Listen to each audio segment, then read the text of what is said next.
Bonjour à tous, je suis en compagnie de Guillaume Baudouin qui a été défenseur avec l'Armada de 2012 à 2017. Comment ça va, Guillaume?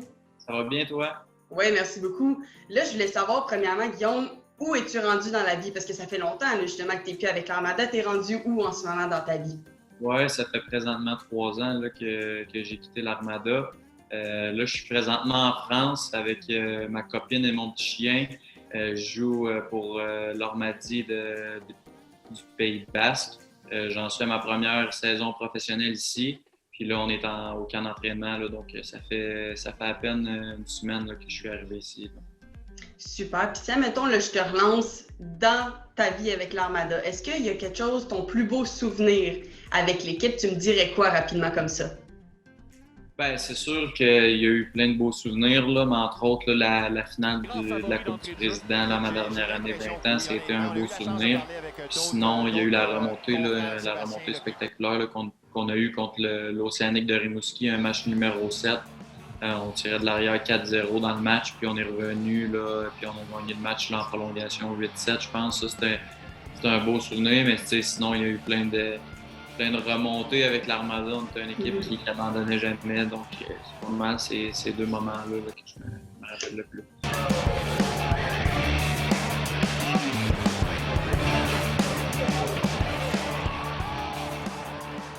Puis là, tu parles justement de tes beaux souvenirs avec l'Armada.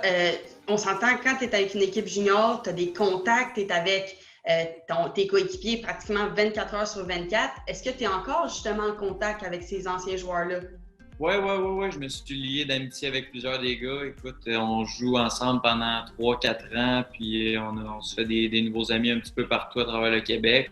C'est sûr que là, avec les gars ont des jobs à temps plein souvent durant l'été, s'entraînent, il y en a qui jouent à l'extérieur, donc c'est plus difficile de se voir, mais je trouve quand même le moment là, de rester en contact avec eux. Il y en a que j'ai eu le temps de voir durant l'été, donc oui, non, c'est quelque chose qui est important pour moi, là, puis que justement, on se rappelle souvent des beaux souvenirs, des anecdotes, puis plein de choses qu'on faisait sur la route, puis des petits coups qu'on faisait. Donc, c'est toujours le fun là, de se remémorer ça. Puis justement, des petites anecdotes comme tu parles, est-ce que tu en as une qui te vient en tête, que évidemment tu peux dire à la caméra devant tout le monde? Ben, c'est sûr que je me rappelle d'un match à l'étranger. Là, quand on revient au banc, habituellement, il y a toujours l'entraîneur qui met une serviette là, sur ton épaule pour que tu puisses t'essuyer la visière. Puis là, tu lui redonnes. Puis là, je me rappelle cette fois-là en particulier, il m'avait mis la serviette, là, je m'étais essuyé, mais je l'avais laissé sur mon épaule. Puis là, j'étais allé sur la patinoire, puis là, j'entendais les gorées, mais là, tu sais, t'es comme dans la game, puis là, tu sais pas trop qu'est-ce qui se passe. Fait que là, je me promenais avec la serviette, puis là, je reçois la rondelle. Là, je recule avec la rondelle, puis là, j'entendais comme la foule qui riait un petit peu parce que j'avais ma serviette Gatorade autour du cou.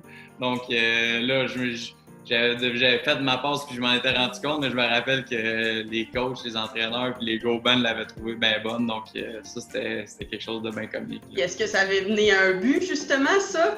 Non, okay. Ça avait pas mené un but, là. Ben, j'aurais bien aimé ça. Ça aurait fait un beau highlight, mais non. C'était juste, j'étais embarqué sur la glace, puis là, les gars, ils riaient, puis là, je me demandais ce qui se passait, pourquoi ils riaient, puis là, je m'en étais rendu compte juste quand j'avais eu la rondelle, puis là, la foule, elle s'était mis à rire un petit peu, donc non, c'était pas, ça n'avait pas mené une chance de marquer. Non. Ah non, puis là, mettons, évidemment, avec tes 5 ans passés avec l'Armada, c'est rare qu'on passe autant de temps avec la même formation junior. Là, t'en as vu du monde, on va se le dire, t'es des recrues de par-ci, par-là. Comment, toi, t'as aidé à l'intégration, justement, de ces recrues-là, surtout que t'as été nommé capitaine en janvier 2016? Fait que comment t'aidais chaque nouveau à chaque année à s'intégrer dans la formation? Ben, c'est sûr que je les aidais au niveau en dehors de la glace. Puis sur la glace, Joël était un coach très demandant, donc il fallait s'entretenir notre corps comme un professionnel. Donc c'était plus de ce côté-là, de bien comprendre ce que l'Armada, c'était quoi la philosophie, qu'il fallait être prêt à travailler à chaque soir. Puis, tu sais, j'étais bien entouré là, les années que j'ai joué avec Philippe Sange, avec Yvan Mongo, Morgan Adamoisan, Pascal Corbeil, Charles Leroy. On avait un bon groupe de vétérans là, qu'on était capable d'inculquer les bonnes valeurs aux jeunes. Puis, même quand il y a eu des nouveaux, les Alexandre Alain sont arrivés, Alex Barré-Boulay, puis Pierre-Luc Dubois. Là, c'était facile. J'avais pas tout le poids sur mes épaules en tant que capitaine de dire OK, ça repose seulement que sur moi. J'avais ces gars-là autour de moi là, qui étaient capables là, de montrer l'exemple et d'embarquer dans la philosophie à Joël.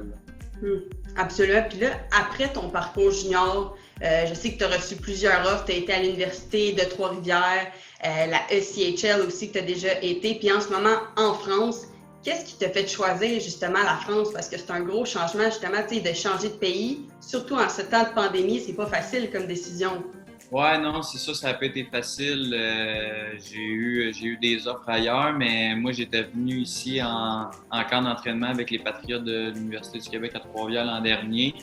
Puis, j'étais tombé en amour tout simplement avec la ville. Je suis dans le sud de la France. Les installations, c'est vraiment bien. L'aréna est sur la plage. Il fait 30 degrés, il n'y a pas d'hiver. On a du beau temps l'année. Puis c'était quelque chose là, qui me plaisait bien quand j'étais venu ici. Il y a plein de choses à visiter. Là. La fin de semaine, on peut décider qu'on va en Espagne, qu'on peut décider qu'on va faire un tour à Paris. Donc non, c'était quelque chose qui pesait dans la balance. Ça va me permettre de voyager. Puis j'étais en contact aussi avec un joueur qui joue ici puis qui m'a parlé en bien de l'organisation.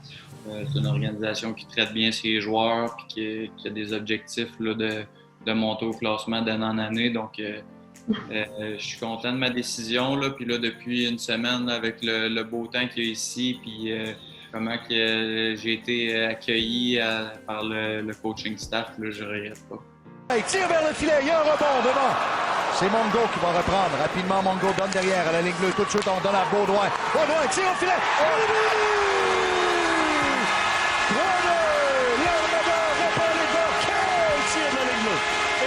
Ben, super, merci beaucoup Guillaume d'avoir accepté l'entrevue, puis je te souhaite vraiment le meilleur en France.